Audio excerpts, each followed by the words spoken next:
जे आरोपी पकडायचे राहिलेत त्यांचा खून झाला म्हणणं म्हणजे हा खोटारडेपणा त्यांचा बाहेर नाही आला. आजपर्यंत माझं मीडियाला चॅलेंज आहे. अंजलीताई बदनामियांनी म्हणजे बदनामिया करण्याच्या पलीकडे एक तरी त्यांनी केलेला आरोप या राज्यात या देशात कुठेतरी टिकलाय का आणि सत्य झालाय. अंजली दमानियांना बदनामिया असा टोला लगावलाय. अंजलीताई बदनामियांनी म्हणजे धनंजय मुंडेंनी खोचक शब्दात टीका केली. अंजली दमानिया यांनी तत्कालीन कृषी मंत्री असलेल्या धनंजय मुंडेंविरोधात गंभीर आरोप केले होते. कोट्यवधी रुपयांचा घोटाळा केल्याचा दमानियांचा आरोप फेटाळून लावताना धनंजय मुंडेंनी अंजली दमानियांवर वक्तव्य करताना एक चॅलेंजही दिलं. अंजली दमानियांनी केलेले आतापर्यंतचे सगळे आरोप खोटे असून त्यांचा एक तरी आरोप खरा ठरवला का याचा शोध घेण्याचं आव्हानच धनंजय मुंडेंनी दिलंय. अनेक आरोप मी माझ्यावर गेली. आज आपल्याला म्हणलंच की 58वा 59वा दिवस आहे हा की फक्त मी आणि त्यात अंजली दमानियांनी तर अनेक प्रयत्न केले. बीड जिल्ह्याला बदनाम करायचे प्रयत्न केले, बीड जिल्ह्याच्या जनतेला बदनाम करायचे प्रयत्न केले, बीड जिल्ह्यात येऊन बहुजन समाजाला बदनाम करायचे प्रयत्न केले. एवढंच नाही तर मला लक्षात येत नाही की त्यांच्या बुद्धीची कीव करावी का. एवढ्या हुशार आहेत त्या, मला आजही आदर आहे.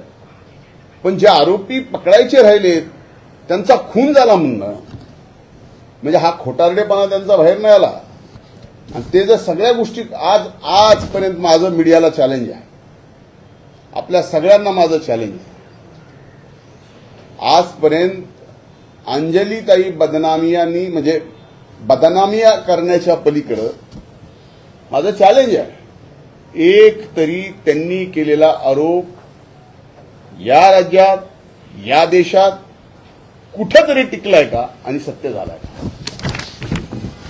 म्हणून माझी विनंती आहे की त्यांना परत राजकारणात यायचं असेल कदाचित त्याच्यामुळे त्यांचा असतं ना की न्यूज व्हॅल्यू वाढवण्याचा एक विषय असतो. म्हणून माझं एक विनंती आहे की असे खोटे धाडांड आरोप करू नका. मध्ये ऑफिस ऑफ प्रॉफिटचा विषय काढला. अरे तुम्ही काय म्हणजे ऑफिस ऑफ प्रॉफिट काय कसं काढू शकता. जी थर्मल पॉवर स्टेशननी कोळसा वापरून जी घाण केलेली आहे, जी घाण थर्मल पॉवर स्टेशननी पैसे देऊन काढावं असं सुप्रीम कोर्टाने ऑर्डर केलेलं आहे.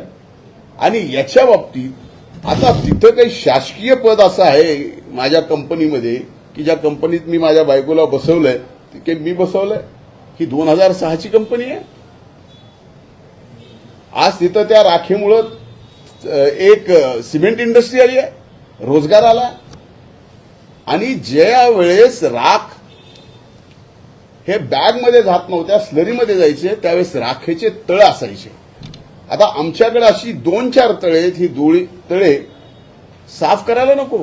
कारण ज्या वेळेस तुम्ही मे महिन्यात याल, एप्रिल महिन्यात याल, वादळात याल त्यावेळेस आमचा अख्खं पर्याय आणि परिसर धुळीत दिसतो, त्या राखेत दिसतो. याच्यावर पण आरोप करावेत. हे आरोप कुणी करावेत? म्हणावं एनर्जी मिनिस्ट्रीने, ऊर्जा विभागानं म्हणावं की ही राख घेऊन जाणं बेकायदेशीर आहे.